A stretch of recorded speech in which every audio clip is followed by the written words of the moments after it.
The Supreme Court, where the justices heard oral arguments from one of the most closely watched cases of this term, and it includes an unlikely association with the Little Sisters of the Poor.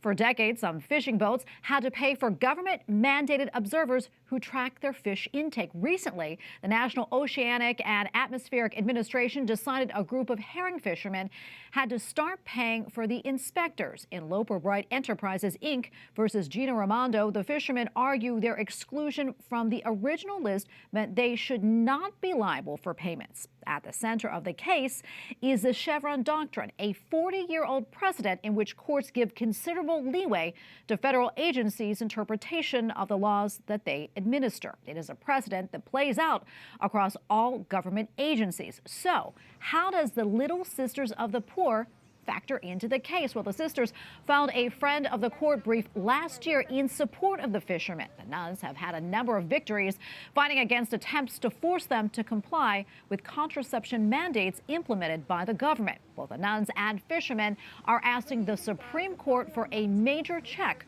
on the Chevron Doctrine. And here to explain why today's case is being scrutinized so closely is attorney William Haun from Becket Law. Well, great to be with you today. So in layman's terms, explain to us the Loper Bright case and how that could limit federal agency power. Sure. At the core of the Loper Bright case is a question of who decides.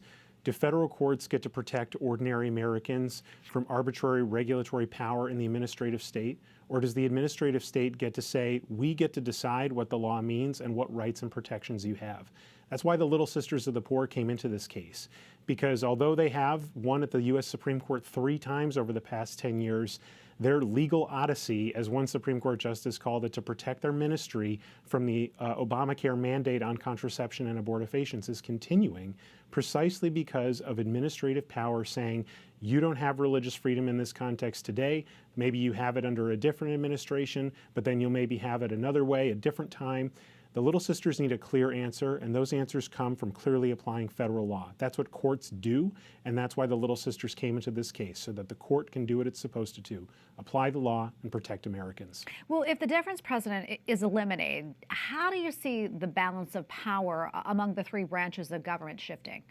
I think the balance of power would return to how the Constitution allocates it. Everyone who's seen Schoolhouse Rock knows that there are only 3 branches of government. There's not 3.5 or 4 that includes the administrative state. The judiciary interprets the law that Congress makes, and the executive enforces it.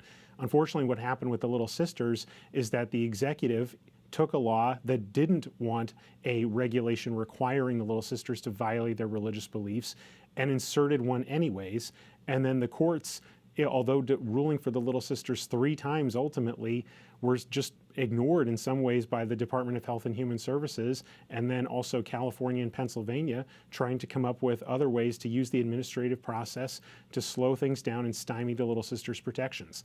Clarity comes from the courts, and that's why the Little Sisters are here in this case. Yeah, and there have been cases where agencies have abused the power of Chevron Deference, and it's led to the targeting of believers. Can you give us some examples there? Sure. So in addition to the Little Sisters case, a case involving the transgender mandate under Obamacare, which forced doctors to provide life-altering surgeries in violation of their religious beliefs and best medical judgment, this was enacted, although again, not supposed to be without religious exemptions. Again, federal agencies interpreted that requirement without any kind of religious accommodations, and it's only because a federal judge was willing to do what the Constitution requires courts to do, which is interpret the law and not simply let agencies tell courts what the law means, that those ministries and those doctors were able to be protected. That's another example. Time and again, we have seen administrative agencies not be respectful of the diverse religious beliefs in this country, and the Little Sisters want to see a government allocation of power that respects religious liberty.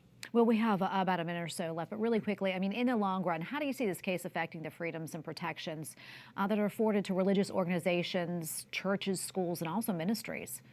Right. Chief Justice Roberts raised a question like this at oral argument about what happens if a federal agency says, well, we've just decided to apply the law in this way as to religious universities. Maybe they do it favorably, maybe they do it unfavorably.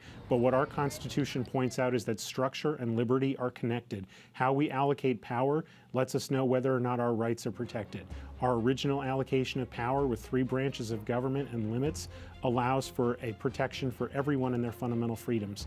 And the Little Sisters are in this case to restore that original allocation and protect religious liberty. Well, thank you so much for your insights on this important case. We appreciate it. Thank you very much.